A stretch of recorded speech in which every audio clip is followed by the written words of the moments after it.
સર્વે સારસ્વત મિત્રોને નમસ્કાર। આવો પરીક્ષણ કાર્ય માટે ગુણપ્રદાન યોજના મુજબ સામાન્ય સૂચનોની માહિતી મેળવીએ। મૂલ્યાંકન શરૂ કરતા પહેલા સંયોજક, સમીક્ષક અને પરીક્ષકોએ પ્રશ્નપત્ર અને ગુણપ્રદાન યોજના એટલે કે નમૂનાની આન્સર કીનો સંપૂર્ણ અભ્યાસ કરી ચર્ચા કરવી। ઉત્તર વહી ઉપર તારીખ, વિષય, વિષય કોડ, બાર કોડ, ખાખે સ્ટીકર, ઉત્તર વહીમાં દર્શાવ્યા મુજબ પુરવણીની સંખ્યા અને કુલ પાના ચકાસી લેવા।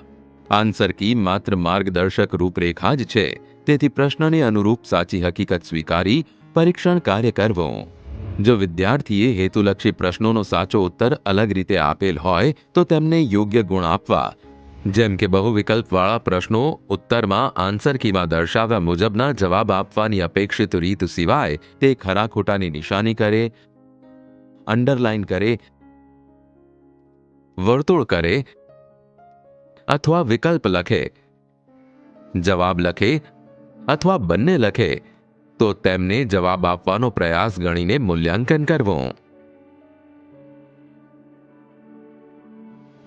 એવી જ રીતે ખાલી જગ્યાવાળા પ્રશ્નમાં પણ અંડરલાઇન કરે, ફક્ત જવાબ લખે, વિવિધ રીતે જવાબ આપેલા હોય તેમને જવાબ આપવાનો પ્રયાસ ગણીને મૂલ્યાંકન કરવું।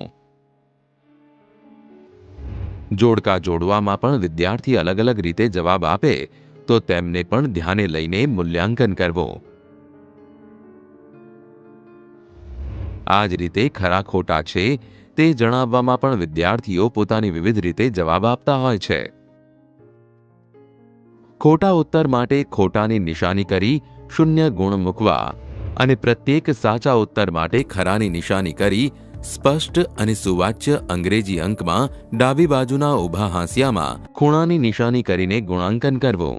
જેમ કે લખેલ અંક મૂળ અંકથી બીજા અંક જેવો દેખાય છે, જેમ કે 2 શૂન્ય જેવો દેખાય છે, 7 9 જેવો દેખાય છે, 7 4 જેવો દેખાય છે।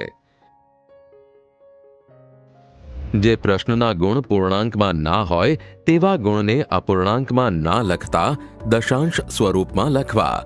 ઉત્તર વહીમાં વિભાગની શરૂઆત થતા પેજ પર નિયત કરેલ ખાનામાં ગુણ દર્શાવવા। જનરલ ઓપ્શનના વિભાગમાં વિદ્યાર્થીએ માંગ્યા કરતા વધુ ઉત્તર લખ્યા હોય ત્યારે બધા જ પ્રશ્નના જવાબ ચકાસી યોગ્ય ગુણ આપવા। ત્યારબાદ મહત્તમ ગુણ ગણતરીમાં લેવા અને ન્યૂનતમ ગુણ જે ગણતરીમાં લેવાના નથી તેના પર વર્તુળ કરવું। સરવાળો કરતી વખતે ભૂલ ન થાય તેની ખાસ કાળજી લેવી। જુઓ અહીં 5 ગુણ ગણતરીમાં લેવાના રહી ગયા। જે તે વિભાગના પ્રશ્નો પૈકી કોઈ પ્રશ્નનો ઉત્તર આપેલ ના હોય તો તે પ્રશ્નના ગુણના ખાનામાં NA નોટ અટેમ્પ્ટ લખવું। તેવી જ રીતે કોઈ વિભાગનો એક પણ ઉત્તર આપેલ ન હોય તો મુખ્ય જવાબ વહીના મુખપૃષ્ઠ પર NA એટલે કે નોટ અટેમ્પ્ટ લખવું। વિભાગનો ક્રમ ના જળવાયો હોય કે પ્રશ્નોનો ક્રમ ના જળવાયો હોય તો પણ મૂલ્યાંકન કરી જે તે વિભાગમાં ગુણ ગણતરીમાં લેવા। જો ગુણ આપ્યા બાદ સુધારો વધારો કે છેકછાક થાય તો તેની સામે ટૂંકી સહી કરવી। જે તે વિભાગના કુલ ગુણને મુખ્ય જવાબ વહીના મુખપૃષ્ઠ પર વિભાગના ક્રમ મુજબ દશક, એકમ અને દશાંશના ક્રમમાં કુલ ગુણ દર્શાવવા। પ્રથમ પેજ પર દરેક પ્રશ્નના ગુણ મુકાઈ જાય પછી ચોકસાઈપૂર્વક સરવાળો કરવો। સરવાળો જો અપૂર્ણાંક હોય તો દર્શાવ્યા મુજબ પૂર્ણાંક સંખ્યામાં જ કુલ ગુણ લખવા અને ત્યારબાદ શબ્દોમાં આ રીતે લખવું। સમીક્ષક અને કોઓર્ડિનેટરે ખાસ ધ્યાનમાં લેવાની બાબતો જોઈએ તો સમીક્ષક કોઓર્ડિનેટરે પરીક્ષકોએ તપાસેલ ઉત્તર વહીની સમીક્ષા કરવાની હોય સમગ્ર ઉત્તર વહી નવેસરથી ચકાસતા હોઈએ તે રીતે ચકાસવી। આપને અપાયેલ જવાબદારી મુજબ જ જે તે કલરવાળી પેનનો ઉપયોગ કરવો। જેમ કે પરીક્ષકે લાલ શાહીવાળી પેન, સમીક્ષકે કાળી અને કોઓર્ડિનેટરે લીલી શાહીવાળી પેનનો ઉપયોગ કરવાનો હોય છે, જ્યારે વેરીફાયરે પેન્સિલનો ઉપયોગ કરવો। એટલે કે સમીક્ષક અને કોઓર્ડિનેટરે કાળજી રાખીને પરીક્ષકે આપેલ ગુણની સમીક્ષા કરવી।